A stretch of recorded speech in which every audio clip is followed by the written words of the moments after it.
Before I actually begin, I should tell you that this project will try to answer some questions. I don't know exactly what it is that I'm mourning, what I'm grieving, what I'm saying goodbye to, but there's a lot of that in this text. Things I could possibly be mourning. In no specific order, you'll have to figure that out yourself. 1. My childhood. Was I actually happier then?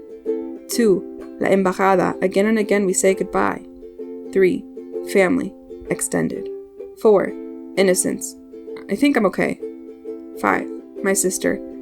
I mean, she's here, just not in Chicago. 6. My parents. Are they okay? 7. My body. Who knows about this one? 8. My mental illness. Am I finally better? 9. People I don't love anymore. No, seriously, goodbye. 10. And of course, my alternate universe. I've always lived 2 lives. The real one and the one I made up in my head. Yes, it's true, most people do this, but to what extreme? My entire life I have created and continuously added to this liminal space that I thought was safer and more amazing than the real world, rarely stepping outside of it and never letting anyone in. This project is my first attempt to step back into reality.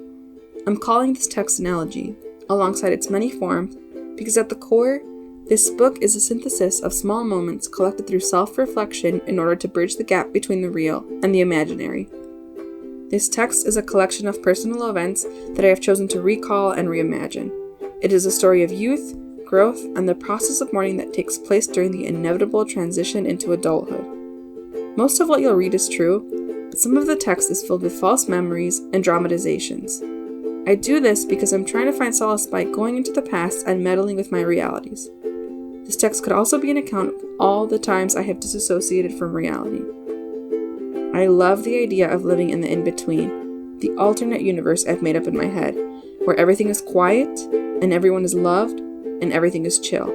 The void, the middle, not quite in heaven, not quite in hell, and definitely not on earth. Almost like self-assigned purgatory.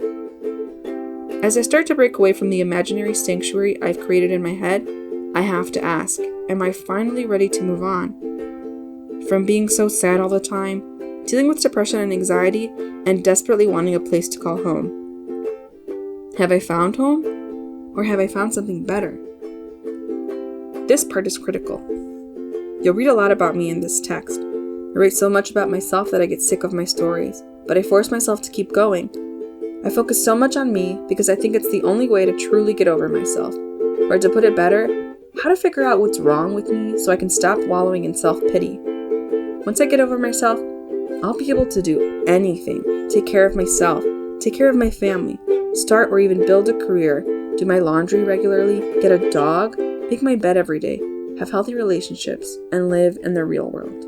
To do this, I realize that I have to completely step outside of my head and start to examine myself, my past, and my truths. And I do exactly that. I treat myself as a character and I dissect. If I refer to myself in the third person, if I look at myself as if I was a researcher working on a case study, I don't have any training for this, then maybe I could figure out what my problem is.